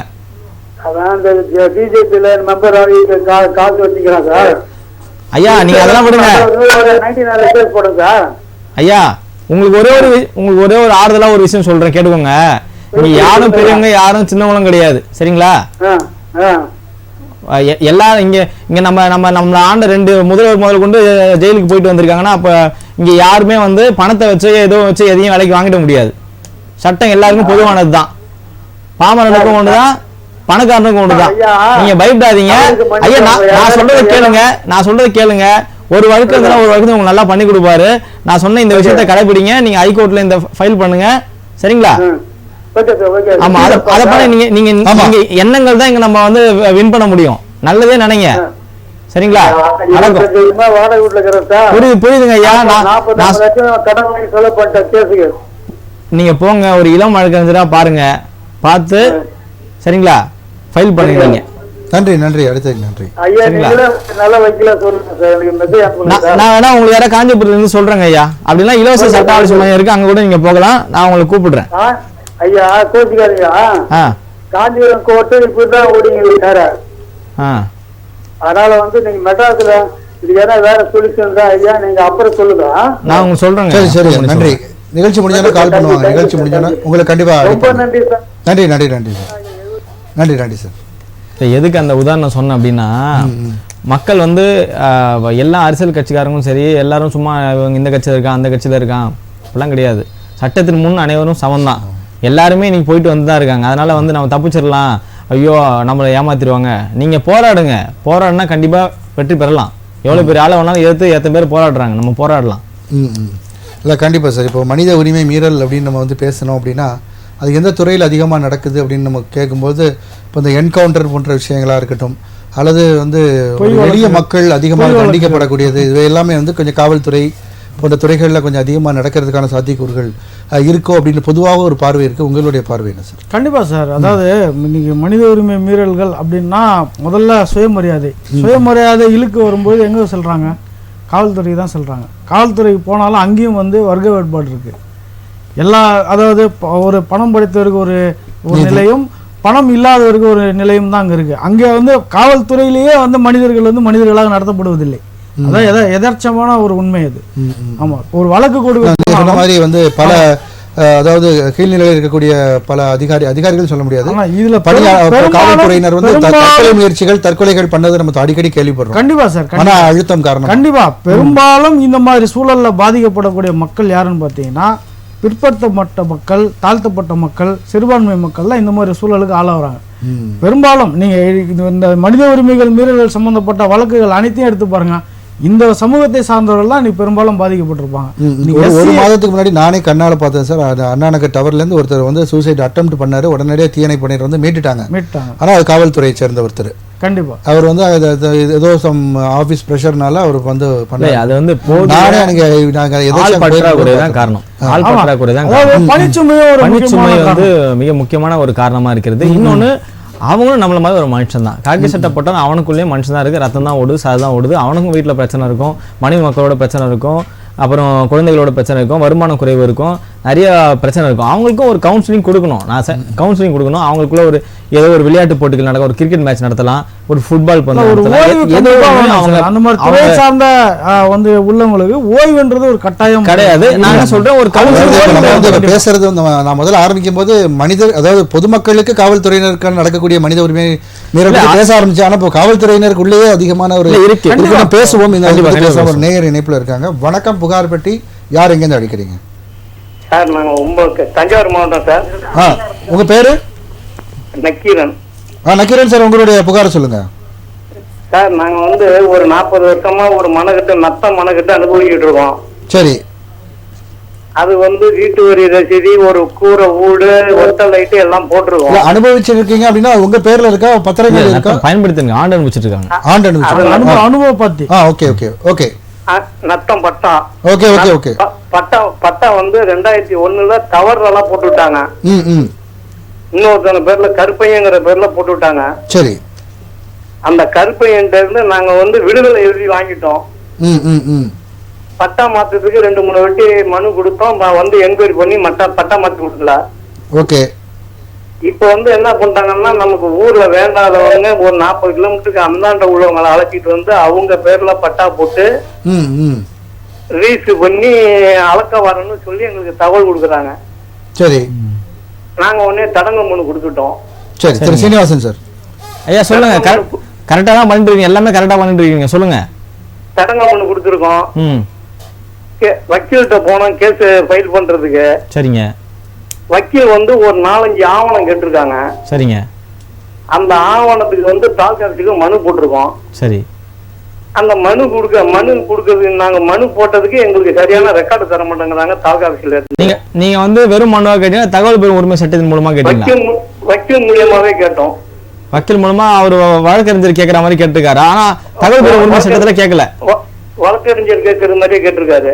சரி, நீங்க தகவல் பெறும் உரிமை சட்டத்தின் மூலமா கேளுங்க ஐயா. அதுல கேட்டீங்கன்னா உங்களுக்கு 30 நாள் டைம் இருக்கு. சரிங்களா? அப்படிலாம் நம்ம அப்பீல் போகலாம். அப்படிலாம் வந்து நம்ம நேர நீதிமன்றத்துக்கும் போகலாம். நீங்க ஆர்டிஐல கேட்டீங்கன்னா கண்டிப்பா கொடுப்பாங்க. அவங்க கொடுக்க முடியாதுன்னு சொல்ல மாட்டாங்க. அதான் நீதிமன்றத்துக்கு போறதுக்கு தான் நாங்க வந்து கேஸ் ஃபைல் பண்ணனும். சரிங்க. முடிஞ்ச அளவுக்கு அவருக்கு என்னென்ன கேட்டான்னு எனக்கு தெரியல. ஆன்லைன்ல எடுக்க வேண்டிய விஷயங்களா இருந்தா ஆன்லைன்ல எடுத்துக்கோங்க. அவங்க வந்து கேட்டது என்னென்ன கேட்டாங்கன்னாக்கா, கருப்பையன் பெயரில் இருந்து பாண்டியன் பெயருக்கு பட்டா எண் 110 வழங்கப்பட்டுள்ளது. அந்த பட்டா வழங்கப்பட்டுள்ள தேதி மாற்றம் உத்தரவு. ஓகே.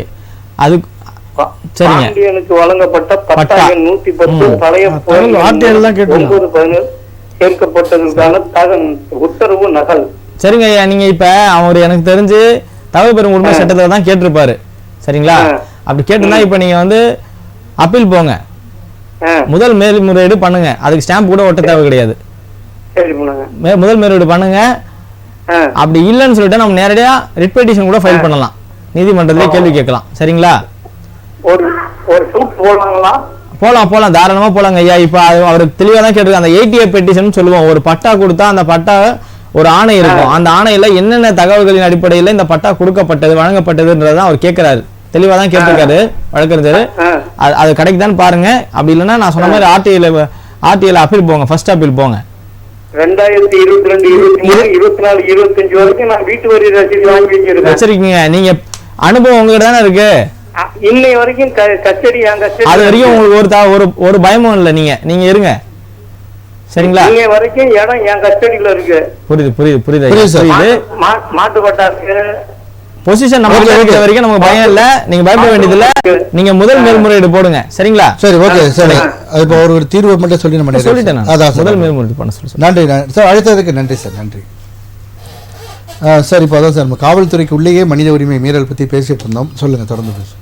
சார், அதாவது காவல்துறையில் வந்து பார்த்தீங்கன்னா ஒரு பெரும்பான்மை என்ற ஒரு ஆதிக்கம் வந்து அங்கே அதில் இருக்கு. கண்டிப்பாக வந்து அதை மறுக்கவே முடியாது.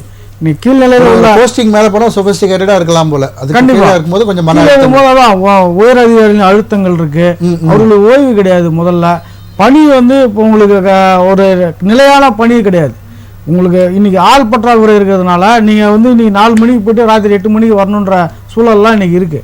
அதே மாதிரி விஐபிகள் பந்தோபஸ்து அந்த மாதிரி ஒரு சூழ்நிலை. இடையில வந்து இப்போ சமூக ஆர்ப்பாட்டங்கள் நடக்கும்போது அதற்கு உண்டான பணி போடக்கூடாதுன்னு சொல்லி தடை பண்ணாங்க. முன்னாடி இந்த காவலர்கள் ஆர்டர்லி முறை இருக்கிறவங்க ஆர்டர்லியா போவாங்க.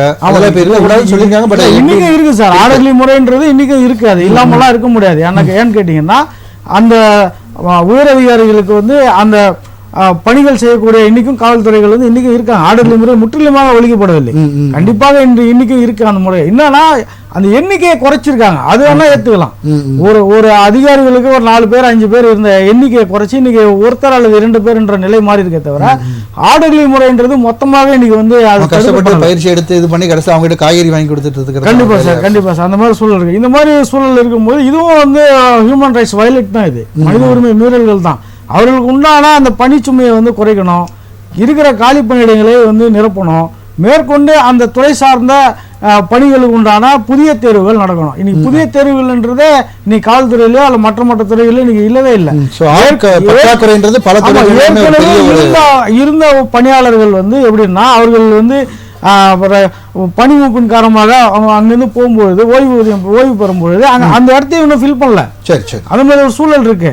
அப்ப இது ஃபில் பண்ணி ஒரு புதிய பணியிடங்களை உருவாக்கினாதான் இந்த பணிச்சுமை கண்டிப்பா புரியுது சார். வரேன் சார், உங்ககிட்ட ஒரு காலர்ட்ட பேசிட்டு பேசலாம். வணக்கம், புகார் பெட்டி. யார் எங்க அழைக்கிறீங்க? வணக்கம் சார். நான் வந்து இருக்கிறது நாங்க சென்னையில இருக்கேன். ஆனா நான் புகார் கொடுக்கறது கடலூர் மாவட்டம் விருதாசலம். சொல்லுங்கம்மா. விருதாசலத்துல இருந்து கொஞ்சம் உங்க பேர் சொல்லுங்க முதல்ல. என் பேர் சகுந்தலா. சகுந்தலா மேம், சொல்லுங்க. இப்ப சொல்லுங்க மேம், உங்க புகார் சொல்லுங்க. நாங்க வந்து பழையப்பட்டினங்கிற ஊர் கொஞ்சம் உள்ள போகணும். விருதாசலத்துல இருந்து கொஞ்சம் உள்ள போகணும். சரி. அங்க வந்து கவர்மெண்ட் இடம் நல்ல நிறைய இருந்ததுங்க. அப்ப நான் வந்து இப்பதான் நான் ரொம்ப நாள் ஆச்சு, எங்க அப்பா ஊர் அது, நான் எங்க அப்பா இறந்துட்டாரு, அதுக்காக போனேன். சரி. அப்ப வந்து அந்த கவர்மெண்ட் இடத்த ஃபுல்லா ஆக்கிரமிச்சு குப்பை போடுறது, ஆடு கட்டுறது எல்லாம் நெருக்கி கொண்டாந்து பெரிய வாரிங்க. நான் சின்ன பிள்ளையா இருக்கும்போது அந்த வாரி எல்லாம் ஃபுல்லா இப்ப எங்க அப்பா வந்து நாங்க சுடுகாட்டுக்கு எடுத்துக்கிட்டு போறதுக்கு எங்க ஃபுல்லா ஆக்கிரமிச்சு எல்லாம் கொட்டா போட்டு குப்பை போட்டு ஆடு கட்டி ரொம்ப இது பண்ணி வச்சிருக்காங்க. நீங்க அந்த பகுதியில் ஏதாவது புகார் அளிச்சீங்களா? நீங்க இப்போ சென்னை வந்ததுனால அதை பத்தினா நீங்க வந்து தாண்டோடிக்கு எடுக்க முடியல. புரியுது. சரி, ஓகே. திரு முகமது இலியாஸ் சார். இப்பதான் எங்க அப்பா இறந்துட்டாருன்னு போனேன். புரியுது புரியுது புரியுது. சரிம்மா, அதாவது தம்பி எல்லாம் இங்கதான் இருக்கானு, சென்னையில தான் இருக்கானு. ஆனா எங்களுக்கு நிலம்பரம் வீடு வாசல் எல்லாம் அங்க இருக்கு. அம்மா அப்பா மட்டும் இருந்தாங்க, அப்பா இப்ப இறந்துட்டாரு, அம்மா அங்க இருக்காங்க. சரி, ரைட், ஓகேம்மா, புரியுதுமா, புரியுது. சரிம்மா, உங்களுடைய குறைகள் வந்து புரிந்தது. அதாவது அரசு நிலங்கள் வந்து ஆக்கிரமிப்பு செஞ்சிருக்கிறதா நீங்க சொல்லிருக்கீங்க. ஆமாங்க. ஆமா, இது சம்பந்தமா நீங்க இது வரைக்கும் எந்த ஒரு துறைக்கும் புகார் அளிக்கல? நீங்க சொல்ற இடம் வந்து பேரூராட்சியா அல்லது ஊராட்சியா? ஊராட்சி தான் அது. சரிங்கம்மா, சரிங்கம்மா. அப்ப அதாவது நீங்க சென்னை வாசியா இருக்கிறதுனால நீங்க அங்க வந்து அந்த புகார் அளிக்க முடியாது. ஆமா, அதனால வந்து நாங்கள் நீங்க இந்த நிகழ்ச்சி முடிஞ்சதுக்கு அப்புறம் நாங்கள் தொடர்பு கொண்டோம். ஒரு அந்த விரிவான விளக்கம் கொடுத்தீங்கன்னா நம்ம இயக்கத்தின் மூலமாக நம்ம கண்டிப்பா அதுக்கு உண்டான நடவடிக்கை எடுக்கலாம். சரிங்க, நன்றி நன்றி. ஏன்னா அவங்க இது புகார் வந்து அரசு துறை கொண்டு போனாங்கன்னா விசாரணைக்கோ அல்லது வேறு ஒரு இதுக்கோ இவங்க இங்கிருந்து செல்ல வேண்டிய சூழ்நிலை ஏற்படும். இவங்க வந்து எப்படின்னா அந்த அந்த நிலைக்கு அவர்கள் வந்து வரமாட்டாங்க. ஆனால் நம்ம வந்து நம்ம பொதுவான ஒரு புகாரா எடுத்து நம்ம அதுக்கு சமூக நீங்க சொல்றது புரியுதுமா. நாங்க அது கரெக்ட் தான். இப்ப நீங்க வந்து போகிறதுக்கான சாத்தியக்கூறுகள் இல்லாதனால அந்த பகுதியில் இருக்கக்கூடிய சமூக ஆர்வலர்கள் இயக்கத்தை சேர்ந்த சமூக ஆர்வலர்களை வச்சு பார்க்கலாம் அப்படின்னு சொல்றாங்க.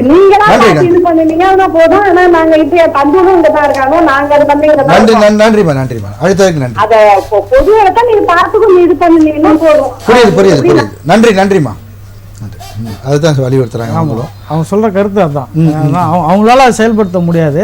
அதனால நம்மள்ட்ட உதவி கேட்கறாங்க. நிச்சயமாக நம்ம இந்த புகார் பெட்டி மூலமாக கண்டிப்பா தொடர்பு கொள்ளுங்க. அங்க என்ன பண்ண முடியுமோ அதை கண்டிப்பா செய்யலாம். சீனிவாசன் பேச வருவீங்க இந்த காவல்துறையினை பத்தி பேசும்பொழுது உங்க கருத்து அதுதான். இப்ப நம்ம வழக்கறிஞராக இருக்கும்போது நிறைய காவல்துறை நண்பர்களோட நம்ம பேசக்கூடிய அந்த தருணங்கள் வருது. ஏசிடிசியா இருக்கட்டும், நார்மல் கான்ஸ்டபிள் ஆகட்டும், இந்த மாதிரி இருக்கும்பொழுது சார் சொன்ன மாதிரி இந்த மன உளைச்சல்ன்றது அவங்க வந்து மிக கொடுமையாக இருக்குது அவங்களோட நம்ம வந்து பகிர்ந்து கொள்ளும் பொழுது. ஏன்னா வந்து வேலைக்குன்னு கரெக்டான நேர காலம் கிடையாது, அது ஒரு விஷயங்கள். இன்னொன்று என்னென்னா 5 பேர் செய்ய வேண்டிய வேலையை ஒரு ஆள் தான் செய்கிறாங்க. உதாரணத்துக்கு வந்து பார்த்தீங்கன்னா ஒரு சின்ன உதாரணம் சொல்கிறேன். இப்போ நீங்கள் ஒரு தாம்பரம் கமிஷன் ஆஃபீஸில் தாம்பரம் இல்லை ஆவடி கமிஷன் ஆஃபீஸில் நான் போய்ட்டு ஒரு சைபர் கிரைமுக்காக போய் பார்க்குறேன். ஒரு கான்ஸ்டபிள் பார்க்குறேன். ஒரு ரிட்டர்ன் ஆஃப் ப்ராப்பர்ட்டி காஞ்சிபுரமில் ஃபைல் பண்ணுறோம். காஞ்சிபுரம் எங்கே இருக்குது, இந்த கமிஷன் ஆஃபீஸ் எங்கே இருக்குது? கிட்டத்தட்ட நடுவில் வந்து செங்கல்பட்டு டிஸ்ட்ரிக்ட்லாம் வந்து தாண்டி போகணும் காஞ்சிபுரம் அங்கே போகும்பொழுது. ஸோ இவ்வளோ டிஸ்டன்ஸில் இவர் இங்கேருந்து போகிறாரு. எல்லா பொருளும் கொண்டு போயிட்டு அங்கே கோர்ட்டில் ஒப்படைச்சு அந்த கேஸை முடிச்சுட்டு வரணும். கோர்ட்டில் ஒப்படைக்கும் போது அங்கே ஜட்ஜு கிடையாது. ஸோ வேற ஒரு ஜட்ஜு கூப்பிடலாம் பார்த்தா இவர் கான்ஸ்டபிளாக போய் நிற்கும் பொழுது அங்கே வந்து அங்கே சில அந்த முரண்பாடுகள்லாம் வருது. வெயிட் பண்ணுங்க, நான் கூப்பிட்றேன் அப்படின்ற மாதிரிலாம் இருக்குது. ஸோ இந்த மாதிரி ஒரு விஷயங்கள். இவர் ஆல்ரெடி இங்கேருந்து இவ்வளோ தூரம் போகிறாரு. அப்போ அவருடைய மனநிலை எப்படி இருக்குன்னு பாருங்கள். இப்போ இங்கே சாப்பிட்ற அந்த ஒரு சூழ்நிலை இருக்குது. இங்கேருந்து இவ்வளோ தூரம் போகணும். இதே நீங்கள் ஆவடியிலேயே வந்து பார்த்தீங்கன்னா உங்களுக்கு அம்பத்தூர் கோர்ட் இருக்குது, இல்லை பக்கத்தில் வந்து பூந்தமல்லி கோர்ட் இருக்குது, திருவள்ளூர் டிஸ்ட்ரிக்ட் இருக்குது. ஸோ அந்த மாதிரி இவங்களோட வேலை பலுவானது குறைக்கப்பட்டு இந்த டிஸ்ட்ரிக்ட்குள்ளேயே நீங்கள் வந்து அந்த ஜூரிஸ்டிக்ஷனை வைக்கலாம். ஆனால் இந்த சைபர் கிரைமுக்கு ரிட்டர்ன் ஆஃப் ப்ராப்பர்ட்டி நாங்கள் ஃபைல் பண்ணது காஞ்சிபுரமில் ஃபைல் பண்ணி இங்கேருந்து காஞ்சிபுரம் அவங்களால வர முடியல, அந்த கேஸை முடிக்க முடியல. இதில் மன உளைச்சல்ன்றது வந்து பார்த்தீங்கன்னா திருடு போன பொருள் பார்ட்டிக்கு வந்து சேரல, அது ஒரு மன உளைச்சல். இவர் இங்கேருந்து கிளம்பி போயும் அவரால் அதை பண்ண முடியல. எங்களாலையும் இந்த வழக்கை சீக்கிரம் முடிக்க முடியல. அப்போ நாங்கள் ஒரு வாட்டி அவரை நாங்கள் என்ன பண்ணுவோம், ப்ரெஷர் பண்ணுவோம், சார் இந்த கேஸ் வரப்போகுது, நீங்கள் கொஞ்சம் கொண்டு போய் கொடுங்க, கொஞ்சம் போய் கொடுங்க. அவர் என்ன பண்ணுவார், அப்போ நான் இன்ஸ்பெக்டர் பார்த்து பேசுகிறேன், சார் இங்கே போதே ஆள் இல்லை சார். ஸோ இந்த பணிச்சுமை காரணம் வந்து மெயினாக ஆள் பற்றாக்குறை. இன்னொன்று ஐடியாலஜி ஏன் இல்லை காவல்துறை நீதித்துறையில, ஏன் ஐடியாலஜி இல்லை, ஸ்ட்ராட்டஜி இல்லை. இல்லை அப்ப இருக்கிற இடத்த விட்டு இல்லாத இடத்துக்கு போற மாதிரி. காஞ்சிபுரம் எங்க இருக்குது, சென்னை இங்க இருக்கு, சென்னையில இருக்கு, இங்க சென்னைக்கு பக்கத்துல இருக்குது ஆவடி கமிஷன் ஆஃபீஸ்ன்றது. நீங்க திருவள்ளூர் டிஸ்ட்ரிக்ட்லயே அந்த வழக்கை நீங்க வந்து முடிக்கலாம். புரியுது, பேசுவோம் சார். ஒரு நேர் அனுப்பில இருக்காங்க. வணக்கம், புகார் பெட்டி யார் எங்கேருந்து அழைக்கிறீங்க? கும்பகோணம், தஞ்சை மாவட்டம். அவங்க பேர் சார்? மாரிமுத்து. சொல்லுங்க மாரிமுத்து சார், உங்களுடைய புகாரை சொல்லுங்க. காட்டி அமைச்சு பண்ணிட்டாரு சார். சரியா புரியல. இடத்தெல்லாம் காட்டி இடம் ஒன்று வாங்கி தரேன்னு சொல்லி ஓகே சீட்டிங் பண்ணிட்டாரு சார். பணம் எவ்வளவு கொடுத்தீங்க? 30 லட்சம் ரூபா. அது மாதிரி 2 பேர் அதுல ஒரு ஆள் மாறாட்டமா கையெழுத்து போட்டு அது கேஸ கொடுத்து அவங்க 2 பேரும் உள்ள போட்டாங்க. சரி. வெளியே வந்து எப்படி சுத்திட்டு இருக்காரு, அது என்ன நடவடிக்கை போலீஸ் எடுக்க மாட்டேங்குது, யாரும் இருக்கு இல்ல. உங்க பணத்தை இப்ப ரிட்ரீவ் பண்றதுக்கான வழி தெரியலன்னு சொல்றீங்க. ஆமா. சரி சீனிவாசன் ஐயா வணக்கம். அந்த கேஸ் விசாரணையில இருக்கு, இன்னும் கேஸ் இன்னும் முடியல. இப்ப அவர் வந்து பெயில்ல தான் வெளியே வந்திருக்காரு. ஸோ அந்த வழக்குல இறுதி தீர்ப்பு வர வரைக்கும் நீங்க வந்து பொறுத்து இருந்தா ஆகணும். ஏன்னா ஆமா அதாவது சட்டம் என்ன சொல்லுதுன்னா, ஒரு வழக்கு போடுறாங்க, ஒரு எஃப்ஐஆர் போடுறாங்க அப்படின்னா அது ஒரு முதல் தகவல் அறிக்கை தான். அது வந்து உடனே ஆர்டர் கொடுக்க போறது இல்லை. ஸோ ஆர்டர் கொடுக்குற வரைக்கும் அவர் வந்து தாராளமா வெளியே இருக்கலாம். அவருக்கு வந்து அதுக்கான உரிமை இருக்கிறது. சரிங்களா? அவர் வந்து இன்னும் நிரபராதியா இல்லை வந்து குற்றவாளியான்னு இது வரைக்கும் சொல்லலை. அதனால இறுதி தீர்ப்பு வர வரைக்கும் நீங்க வந்து வெயிட் பண்ணி தான் ஆகணும். சரிங்களா? ஏன்னா பிணையில வருதுன்றது அவருடைய உரிமை இருக்கு. ஆமா, அதனால அவர் ஜாமீன்ல வெளியே வந்திருப்பாரு. அவர் ஜாமீன்ல வெளியே வந்து உங்களை வந்து டிஸ்டர்ப் பண்றாரு, இல்ல வந்து வழக்குகள்ல இருக்கிற அந்த ஆவணங்களை ஏதோ பண்றாருன்னு சொன்னா திரும்ப வந்து நீங்க வந்து கம்ப்ளைண்ட் கொடுக்கலாம், கோர்ட்லயே கூட நீங்க சொல்லலாம். திரும்ப அந்த ஜாமீனை கேன்சல் பண்ணி திரும்ப அவரை வந்து சிறைக்கு தட்டுறதுக்கான வாய்ப்புகள் இருக்கு. அவர் உங்களுக்கு தொந்தரவு பண்ணது வரைக்கும் அவர் வெளியே இருக்கலாம் நிம்மதியா. அப்படியா? ஆமா. சரிங்களா? எப்ப சார்ஜ் ஷீட் போடுவாங்க அப்படிங்கலாம் அவங்க கையில தான் இருக்கு. இல்ல இப்ப நம்ம அதுதான் சொல்லிட்டு இருக்கிறோம். சார்ஜ் ஷீட் வந்து பாத்தீங்கன்னா பெரும்பாலும் 90 நாளுக்குள்ள போடணும். 90 நாளுக்கு மேல போட்டிருக்க மாட்டாங்க. அதனால கூட அதை ஒரு காரணமா சொல்லி கூட ஒரு பெயில்ல வந்திருக்கலாம். ஒரு வருஷம் சார். இல்ல அதுதான் சார் நான் இப்ப சொல்லிட்டு இருக்கிறேன் சார். காவல்துறை போதிய காவல்துறை இல்லைன்னு சொல்லிட்டு இருக்கிறேன், பணி சுமைகள் நிறைய இருக்குன்னு சொல்லிட்டு இருக்கிறேன். நீங்க வந்து அதை வந்து ஜட்ஜு கிட்ட தான் நீங்க மென்ஷன் பண்ணணும். இவ்வளவு நாள் ஆகுது இன்னும் வரல, சார்ஜ் ஷீட் ஃபைல் பண்ணணும், எனக்கு என்னுடைய அதுதான் கேக்குறேன். சார்ஜ் ஷீட் பதிவு பண்ண யாரை பார்க்கணும்? நீங்க உங்க வழக்கறிஞர் மூலமா ஜட்ஜு கிட்ட தான் சார் முறையிடணும். அந்த வழக்கானது வரும் பாருங்க, உங்களுக்கு ஹியரிங் வரும்ல, நெக்ஸ்ட் ஹியரிங் தெரியுங்களா உங்களுக்கு? அந்த ஹியரிங்ல நீங்க போய் மென்ஷன் பண்ணுங்க. ஒரு வாட்டி கூட வரலையே. இல்ல சார், வந்திருக்கும் சார், நீங்க பாருங்க சார்.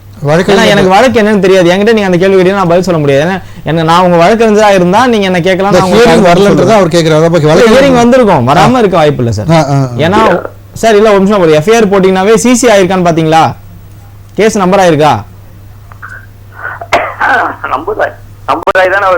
அவளை அரெஸ்ட் பண்ணிருக்காங்களா சார் 2 பேரும்? ஒரு நிமிஷம் சார். ஐயா அரெஸ்ட் பண்ணி உள்ள 2 பேரும் அரெஸ்ட் பண்ணிட்டாங்க சார். ஐயா எஃப்ஐஆர் போடுறது வேற, அதுக்கப்புறம் அது சிசியா கன்வெர்ட் ஆகும். சரிங்களா?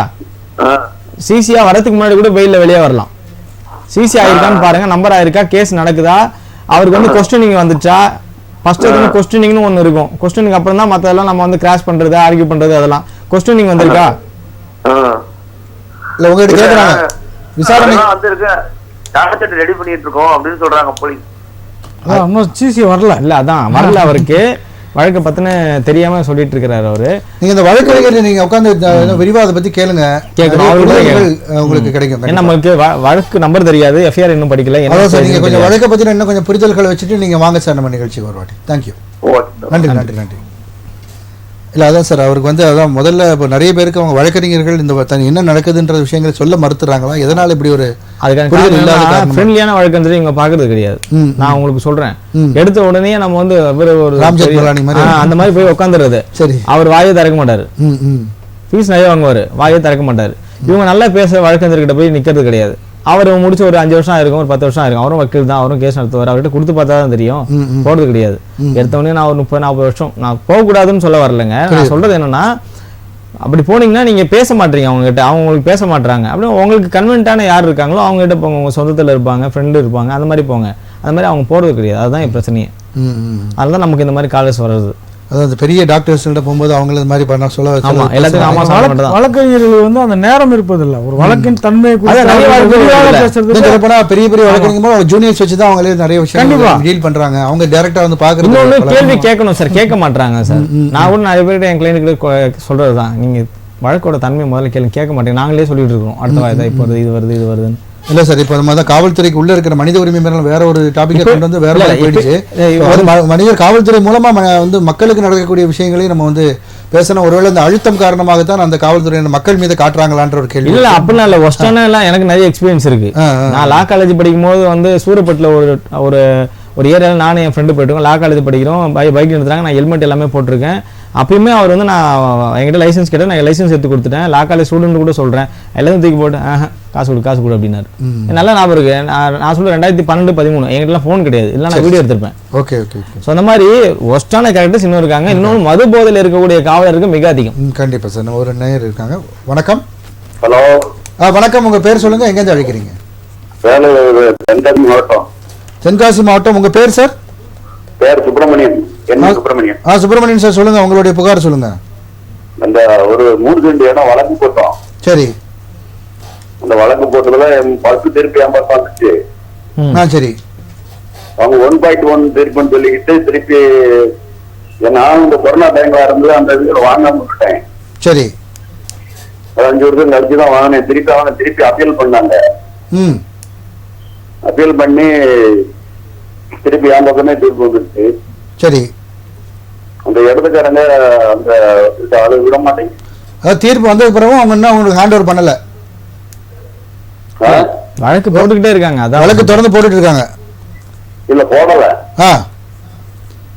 ஸ்டாப் ஆகிட்டாங்க. அவளுக்கு வந்து எந்த ஆதாரம் ஸ்டாப் ஆகிட்டாங்க. சார், இப்ப தீர்ப்பு உங்க பக்கம் வந்துருச்சு. இப்ப உங்களுக்கு என்ன தேவை அதை சொல்லுங்க. அதாவது போலீஸ் மூலமா அதை இடத்த வந்து என்ன பண்ணலாம்? வழக்கு தீர்ப்பு இது கிடைக்கல. ஐயா வணக்கம். அதுல இபின்னு ஒன்று ஃபைல் பண்ணிருப்பீங்க, எக்ஸிக்யூட்டிவ் பெட்டிஷன். அதை ஃபைல் பண்ணீங்களா? ஃபைல் பண்ணி இடம் உங்களுக்கு வந்துருச்சா கையில?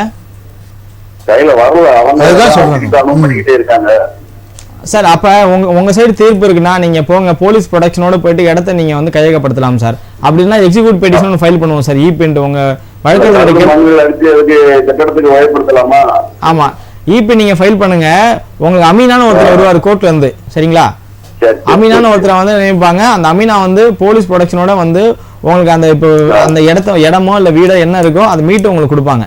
கொடுத்து அதுக்கு ஒரு சீல் போடுவாங்க, ஒரு வீடியோகிராஃபர் வீடியோ எடுப்பாரு. இதெல்லாம் கோர்ட்ல ஃபைல் பண்ணிட்டு அதுக்கப்புறம் கோர்ட் மூலமா உங்களுக்கு வந்து சேர்ந்துரும் உங்களுக்கு, சரிங்களா? சரி. பணம் கட்டி அளக்கணுமா சார்? சார் முதல்ல நீங்க பொசிஷன் உங்ககிட்ட வரட்டும் சார். அதுக்கப்புறம் நீங்க பட்டா வாங்குறது மற்ற எல்லாமே நீங்க வாங்கிக்கலாம் சார். அப்படியா? அதுக்கு வாங்கிக்கலாம். ஆமா ஆமா வாங்கிக்கலாம். அதெல்லாம் பிரச்சனை கிடையாது உங்களுக்கு. நான் வக்கீல் அவர் சொன்னது எனக்கு நீங்க போய் வழக்கு இந்த தாலுகாத்துல மனு கட்டி பறவைக்கு பணம் கட்டுங்க அப்படின்ட்டாங்க. இல்ல பொசிஷன் உங்ககிட்ட வந்துச்சா இல்லையா சார்? இல்ல பொசிஷனே என்ன வரல இல்லையா? வந்ததுக்கு பிறகு பண்ணிக்கலாம். சுவாதீனத்துக்கு வந்துருச்சா? கையகப்படுத்தினதுக்கு பிறகு நீங்க அந்த விஷயங்களை பண்ணிக்கலாம் அப்படின்னு சொல்றாங்க. புரியுதுங்களா? இடம் வந்து நமக்கு தீர்ப்பாயிடுச்சு சார். ஆனா இந்த இடம் வரல இல்லையா? நீங்க அதுதானே பிரச்சனை இருக்கீங்க இல்லையா? அந்த ப்ராப்ளம் தானே இருக்கு உங்களுக்கு. சோ அது முதல்ல சால்வ் ஆகட்டும், அதுக்கு பிறகு இந்த விஷயங்கள் பண்ணலாம் அப்படின்னு சொல்றாரு. தாலுகாவுக்கு இது போட வேண்டாம்ல, சர்வைக்கு பணம் கட்ட வேண்டாம்ல? இப்ப வேணாங்க ஐயா, இப்ப வேணாம். பணம் கட்டினாலும் அளக்க விட மாட்டாங்க. அதுதான் முக்கியமான விஷயம். அங்க அது குற்றவியல் வழக்கா மாறக்கூடிய சூழ்நிலை ஏற்படும். முதல்ல அவங்களை வெளியேற்றம் பண்ணுங்க. அவங்களை வெளியேற்றம் பண்ணிட்டு நீங்க அந்த இடத்துக்கு வரணும், உங்க பொசிஷன் வரணும், நீங்க வேலி அமைங்க. அதுக்கப்புறம் நீங்க இந்த அளக்கிறது, பட்டா வாங்குறது, மத்தெல்லாம் செஞ்சுக்கலாம். சரி. யார் அனுமதி பண்ணணும் சார்? உங்க வழக்கறிஞர்கிட்ட சொல்லி எக்ஸிக்யூட்டிவ் பெட்டிஷன் போடுவார் சார். இபின்னு சொல்லி எக்ஸிக்யூட்டிவ் பெட்டிஷன் சொன்னாங்க. அதாவது ஒரு வழக்குல தீர்ப்பு ஆயிடுச்சுன்னா அந்த தீர்ப்பை செயல்படுத்துறதுக்குன்னு ஒரு எக்ஸிக்யூட்டிவ் பெட்டிஷன் நம்ம ஃபைல் பண்ணுவோம், செயலாக்க மனு, சரிங்களா? சரி சார். சரி, நன்றி சார். அழைத்ததற்கு நன்றி. நம்ம நிகழ்ச்சியோட நிறைவு பகுதிக்கு வந்துட்டோம். இன்னைக்கு நேயர்களோட பல்வேறு கேள்விகளுக்கும் உரிய தீர்வினை வந்து நீங்கள் சொல்லியிருந்தீங்க ரெண்டு பேருமே. அதே மாதிரி மக்களுக்கு பயனுள்ள வகையில் பல தகவல்களை நம்ம கலந்துரையாடினோம். கண்டிப்பாக மக்களுக்கு பயனுள்ளதாக இருக்கும்னு நம்புகிறோம். உங்களுடைய நேரத்தை செலவிட்டு இந்த நிகழ்ச்சியில் கலந்து கொண்ட உங்கள் இருவருக்கும் நன்றி. நன்றி, வணக்கம். மீண்டும் ஒரு புகார் பெட்டி நிகழ்ச்சியில் சந்திப்போம் மக்களே. நன்றி, வணக்கம்.